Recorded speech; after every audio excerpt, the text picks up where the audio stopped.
This is a fictional story inspired by real life. The crisp September morning air in the affluent town of Willow Creek, just outside Boston, Massachusetts, carried the faint scent of turning autumn leaves and coastal salt. I stood on the meticulously manicured lawn of a sprawling estate that looked like it belonged on the cover of an architectural magazine. Standing before me was a woman I had never seen before in my entire life. Her dark hair tied back in a practical yet elegant manner, holding an expensive smartphone in her left hand. She wore a tailored navy blazer and dark denim trousers, carrying herself with the unmistakable posture of someone who had spent her entire adulthood commanding rooms filled with people paid to listen to her every word. Her name was Evelyn Vance, the 38-year-old co-founder of Vance Capital Management, a hedge fund managing approximately $4.2 billion in assets. She looked at me as I stepped out of my weathered 2014 Ford Transit van, which bore the mud of a long drive from my modest workshop in the blue-collar district of Quincy. With a mixture of amusement and impatience, she gestured toward the open six-bay detached garage that was larger than my entire two-bedroom apartment. "If you can actually fix my vintage sports car, Mr. Miller, I might just marry you," she said with a dry, teasing laugh that echoed across the swimming pool.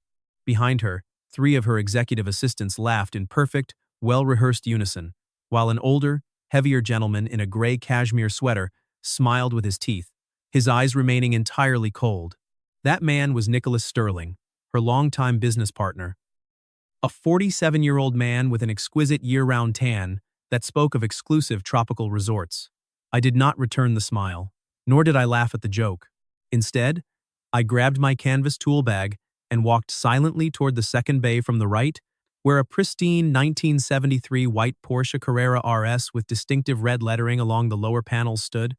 The car featured the iconic ducktail spoiler, a signature detail that made it instantly recognizable to anyone who understood the golden era of automotive engineering.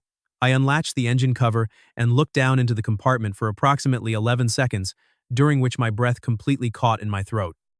I knew this exact engine. I had spent countless late nights working on its intricate mechanical heart in a small, damp garage near the racing circuits of Western Germany in the summer of 2010, back when I was only 24 years old. That was a lifetime ago, a beautiful and painful era when my beloved wife, Caroline, was still alive, long before a long battle for health took her away from us, and before our 7-year-old daughter, Lily, was even a thought in our minds. Most importantly, it was the time when Arthur Vance, Evelyn's late father who had passed away after a quiet but profound struggle with illness in November of 2019, had entrusted this machine to a master engineer named Harrison Vance. Harrison was the man who had personally rebuilt this engine, a legendary figure who had spent decades teaching me how to listen to the vibration of metal the way master musicians listen to a symphony. The wealthy woman standing on the lawn had absolutely no idea what kind of powerful memories she had just set in motion with her casual jest. She truly believed she was simply making a humorous remark to a grease-stained mechanic who had arrived at her multi-million-dollar estate in a dented work van. What she could not possibly comprehend was that the definitive solution to the complex mechanical ailment plaguing her multi-million-dollar automobile was currently preserved within a worn, leather-bound notebook. That notebook sat securely inside a locked drawer of my heavy wooden workbench back in Quincy.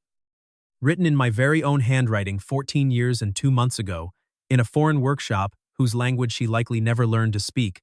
By the time we uncovered the deep emotional wound and the structural deception hidden beneath the gleaming white paint of that vehicle, the woman who had laughed so carelessly in her garden would find herself on the precipice of losing almost everything she inherited. In that dark hour, I would find myself standing as the solitary shield between her and the person who was actively dismantling her life from the inside out. My name is Thomas Miller. I am 38 years old, and this is where the metal meets the truth.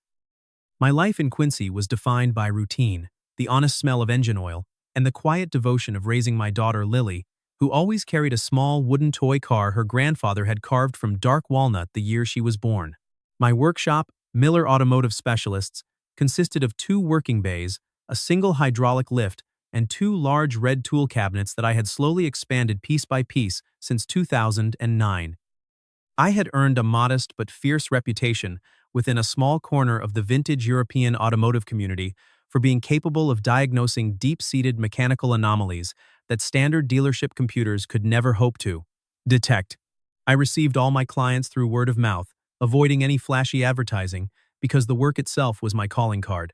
On the morning this sequence of events began, precisely at 9 o'clock and 18 minutes in the morning, I had three vehicles occupying my floor: a 2018 Audi sports sedan with a complex transmission cooling issue, a vintage 2007 German touring car with degrading valve seals, and a classic 1995 silver sedan belonging to a local physician who refused to let any other human being touch his machine. The telephone rang on the second tone while I was deep in the engine bay of the touring car, my hands clean enough to answer without smudging the receiver. The voice on the other end belonged to a woman named Clara, who introduced herself as the executive assistant to Evelyn Vance.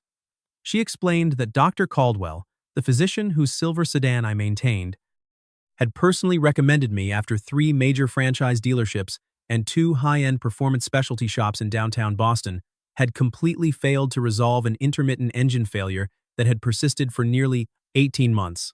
The vehicle would idle beautifully when cold, but after a sustained drive of approximately 80 to 100 kilometers, it would experience a sudden, dramatic drop in internal pressure, followed by a persistent rough idle that baffled the technicians. Two of the previous shops had gone so far as to completely disassemble the entire six-cylinder boxer engine, finding absolutely no structural defects before rebuilding it, only for the mysterious failure to return within less than 100 kilometers of driving every single time. Hearing that specific detail was the exact moment I decided to take the job. A classic air-cooled performance engine that functions flawlessly for 90 kilometers and then suddenly experiences a pressure collapse does not suffer from a broken component. It suffers from an invisible thermal conflict between two interlocking parts. Finding that type of anomaly requires either a stroke of absolute luck or the intervention of someone who was present when the engine's unique geometry was first established. I agreed to meet Miss Vance at her estate at 11 o'clock and 30 minutes that same morning, then immediately called an elderly neighbor, Mrs. Higgins, to confirm she would collect young Lily from the elementary school at 3 o'clock in the afternoon. I washed my arms, changed into a spotless gray work shirt bearing my embroidered workshop logo, and assembled a specialized bag of vintage diagnostic gauges that I knew would be required for a machine of that specific era. Driving northward along the interstate toward the private, winding roads of Willow Creek, I watched the coastal fog give way to massive stone gates and long cobblestone driveways. The Vance estate was anchored by a magnificent colonial mansion with a white facade, slate roofing, and 6 prominent chimneys, the kind of quiet luxury that never needs to scream because its historical value is entirely self-evident. A young security guard at the gatehouse verified my name against a printed manifest, opened the iron barriers without a word, and directed me toward the southern edge of the property. I followed the sweeping curve of the driveway past a swimming pool longer than my entire commercial building, stopping my utility van right before the grand garage doors where Evelyn Vance and Nicholas Sterling were waiting. As I knelt on a clean microfiber cloth in the second bay of the estate's garage, the unique proportions of the white Carrera RS began to unlock chambers of my memory that had remained undisturbed for over a decade. Nicholas Sterling stepped closer, his heavy footsteps echoing on the polished epoxy floor as he spoke with a tone of thinly veiled condescension, remarking that if a simple mechanic from Quincy could see something that the master technicians in New York and Boston had missed, he would be profoundly amused. I chose not to dignify his remark with a verbal response. Instead, I carefully lifted the fiberglass engine shroud, revealing an original metal air filter housing that bore slight surface oxidation around the edges. A beautiful confirmation that this vehicle had actually been driven on real roads rather than being preserved as a stagnant museum. Peace. Beneath the housing lay the oil recovery pump support bracket on the lower left side, a component that was partially obscured by vintage braided wiring. My fingers brushed against the metal, and my heart skipped a beat as I recognized the distinct, hand-fabricated geometry of the bracket. The weld lines were not from the factory in Stuttgart. They possessed a specific 7-degree forward compensation angle designed to optimize oil scavenging under heavy lateral forces during high-speed cornering. I reached deep into my pocket, produced a clean cloth, and gently wiped away a thin film of clean oil residue from the bottom edge of the bracket until a tiny stamped code became visible. Harrison Vance 04. This was the 4th custom support bracket ever created by my old mentor outside the official corporate production line during his private restoration projects. He had only built 7 of these specific brackets in his entire career, each one reserved for an engine he had personally blueprinted and reconstructed from the ground up. I remained motionless in that crouched position for several long seconds, feeling my breathing synchronize with the quiet rhythm of the garage, remembering the exact smell of the German workshop where Harrison had taught me to feel the microscopic tolerances of a crankshaft with my bare fingertips. Evelyn Vance shifted her weight behind me, asking if I had discovered the source of the trouble. I stood up slowly, closing the engine cover halfway without letting the latch engage, and looked her directly in the eyes, asking exactly when her late father had acquired the vehicle. She paused, clearly surprised by the historical nature of the question, before stating that her father had purchased the car from a specialized broker in Munich in 1991, keeping it in Europe for several years before importing it to their Massachusetts residence. I explained to her that the historical provenance of the engine mattered immensely because someone had entered the engine bay within the past 18 months and replaced a critical vintage component with a modern, mass-produced aftermarket piece that did not seat correctly against Harrison's custom structural modifications. The modern replacement part functioned perfectly until the engine reached full operating temperature, at which point thermal expansion forced the new component out of alignment with the original custom bracket, causing the sudden loss of pressure after 90 kilometers of driving. I informed her that, to properly source an authentic, period-correct replacement and resolve the thermal conflict, would require 3 full working days. Nicholas Sterling immediately interjected, his voice sharp as he questioned whether I was truly suggesting that multiple certified master technicians had overlooked something so fundamental. I looked at him calmly and stated that those shops were diagnosing a standard vintage automobile using a factory manual, whereas this specific machine possessed unique, handcrafted racing modifications that do not appear in any publication. If a technician does not know the modification exists, they will never think to look for it. It was at that exact moment that Evelyn uttered her fateful jest about marriage, a comment meant to lighten the tension, unaware that the ghost of her father's trusted engineer was practically standing right beside us.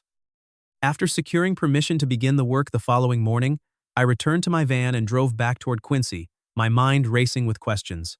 The moment I reached the quiet kitchen of my apartment, while Lily was happily drawing pictures at the table, I picked up my phone to dial a number I had not called in nearly 2 years. The recipient was an 71-year-old retired automotive historian and former factory inspector named Benjamin Reinhardt, who lived a reclusive life in a small coastal town north of Boston.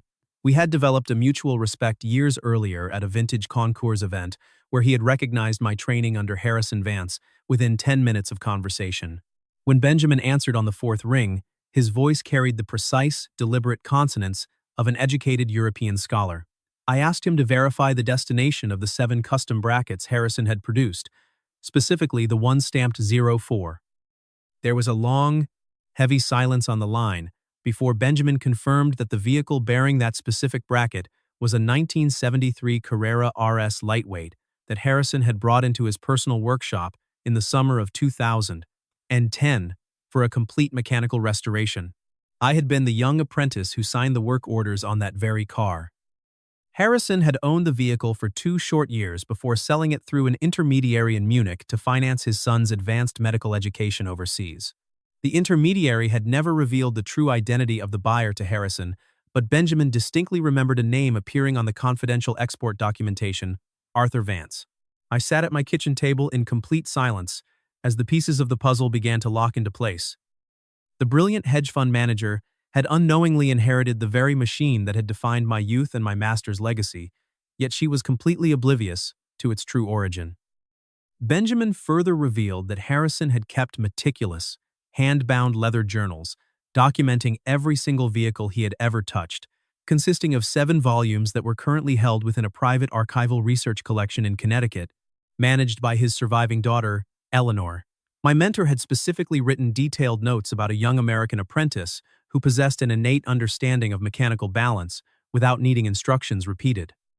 I requested Benjamin to contact Eleanor immediately to secure high-resolution scans of the 2010 ledger pages concerning that specific chassis number, promising to cover any research fees involved.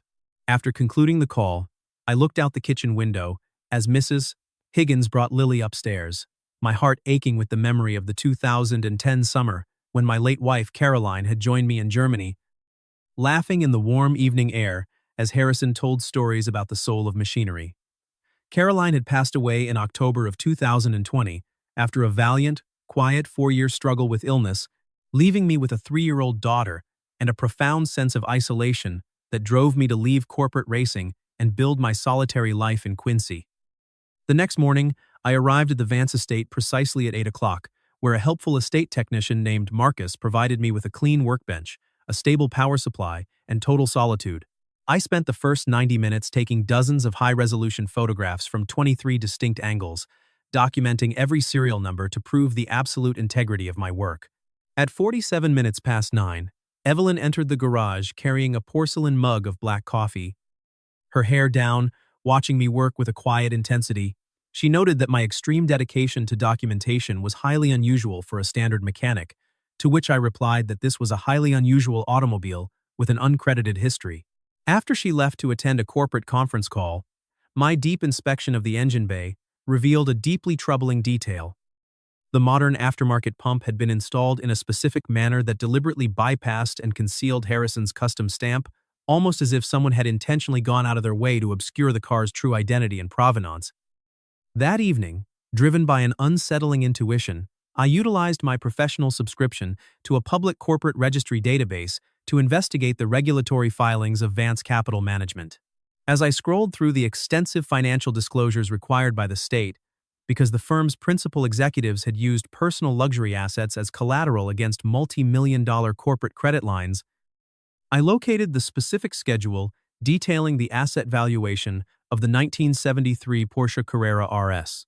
In the most recent regulatory filing dated July of 2024, the vehicle was officially listed on the firm's books at an assessed value of $385,000. My hands grew cold against the keyboard as I realized the gravity of what lay before me.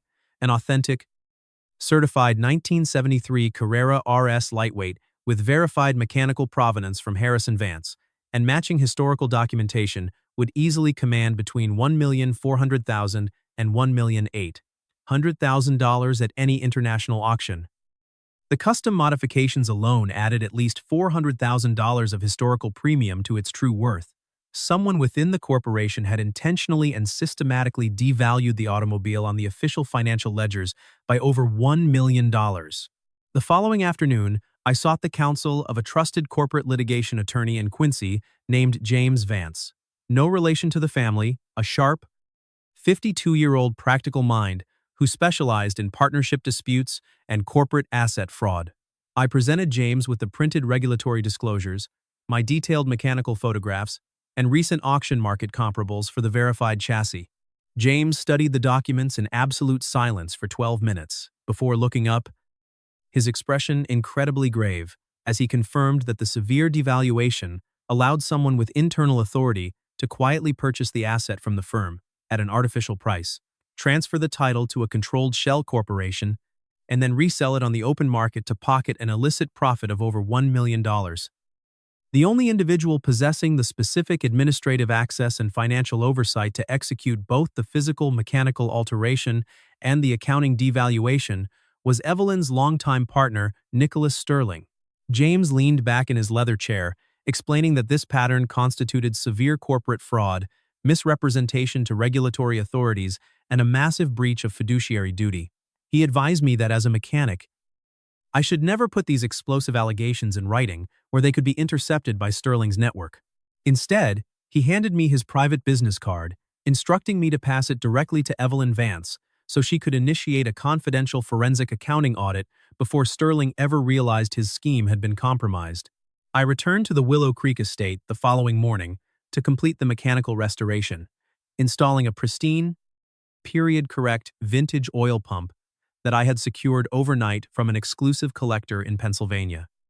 When I fired up the engine on the afternoon of September 22nd, the 6-cylinder boxer motor settled into a flawless, perfectly balanced idle, and a 60-kilometer test drive through the winding back roads confirmed that the pressure remained absolutely nominal. Evelyn watched me return from the lawn by the pool, her eyes bright as I handed her the keys and invited her to test the vehicle herself. She returned 40 minutes later, closing the door with an immense gentleness, her face transformed by the joy of remembering her father's favorite drive. When she attempted to pay me $10,000 instead of my agreed-upon $2,800 fee, I firmly declined the excess, explaining that an honest job has a fixed value that cannot be altered by generosity. I then reached into my shirt pocket, placed James's attorney card directly into her palm, and quietly told her that she needed to call that number immediately, regarding an urgent matter embedded within her father's car that only a forensic specialist could fully articulate. The legal machinery moved with quiet, devastating speed once Evelyn Vance committed to uncovering the truth. My attorney friend, James, formally assumed legal representation for her personal interests, immediately enlisting a brilliant forensic accountant named Anna Perez to scrutinize the internal transaction ledgers of Vance Capital Management. 2 weeks after our initial conversation, Anna called my workshop to confirm that my precise mechanical observations regarding the deliberately altered pump had provided the exact chronological anchor they needed to pinpoint when Nicholas Sterling had initiated the fraudulent asset devaluations. She informed me with a tone of quiet awe that the vintage automobile was merely the tip of a massive iceberg, revealing that Sterling had established a sophisticated network of offshore entities designed to siphon tens of millions of dollars away from the core hedge fund balance sheets over a 7-year period. On the 8th of November, a massive civil lawsuit titled Vance Capital Management versus Sterling and Associates was formally filed in the federal district court, alleging systemic grand larceny, embezzlement, and fraudulent misrepresentation. Simultaneously, the State Financial Crimes Division and the Federal Prosecutor's Office executed a synchronized search warrant at Sterling's luxurious residence and his corporate offices, recovering encrypted digital drives that documented the entire illicit operation. Sterling was arrested in the early hours of the morning and subsequently released on a $500,000 secured bond, pending a formal criminal trial where I was officially listed as the state's primary technical witness. The reality of the situation turned incredibly dark on the morning of November 23rd, when the bay doors of my Quincy workshop rattled and Nicholas Sterling himself stepped inside, completely unannounced. He no longer wore the carefree air of a wealthy executive. His face was hard, his expensive tailored charcoal overcoat looked out of place among the iron jacks, and his eyes burned with a dangerous desperation. He approached my wooden workbench where I was working alone, placing a folded cashier's check for $200,000 directly onto the grease-stained wood. He looked at me with a cold, calculated stare, offering the massive sum in exchange for my sudden unavailableness during the upcoming grand jury proceedings, suggesting I develop an unexpected medical condition or a complete lapse of memory regarding the engine modifications. I did not touch the check. I simply stood up, looked him dead in the eye, and told him to remove his money and leave my property immediately. It was then that Sterling's face twisted into an expression of raw malice as he stepped closer, whispering that he had noticed my beautiful 7-year-old daughter, Lily, attended the local elementary school, noting the exact corner where she walked with Mrs. Higgins every afternoon at 3 o'clock near the large maple tree. A profound, freezing silence descended upon the workshop as I slowly lowered the heavy iron wrench I was holding, walked around the perimeter of the workbench, and stood inches from his face, my voice vibrating with an absolute fury as I commanded him to get out of my sight before the universe corrected his mistake. He held my gaze for one terrifying second, before realizing his psychological leverage had utterly failed against a father's protective resolve. He snatched the check, turned on his heel, and disappeared into the gray autumn mist. 10 minutes later, I was on the phone with a federal investigator, providing the exact timeline of the witness intimidation attempt, which prompted the immediate deployment of a 24-hour protective detail around my daughter's school and our modest home. The criminal justice system ultimately left Nicholas Sterling with nowhere left to hide. Facing an ironclad mountain of forensic accounting data combined with the severe additional federal charges of witness tampering and obstruction of justice, his legal defense team completely collapsed within a week. On the 6th of January, Sterling formally entered a plea of guilty to grand wire fraud and criminal witness intimidation, receiving a sentence of 36 months in a federal correctional facility, alongside a mandatory restitution order of $14,200,000 to be returned directly to the Vance estate.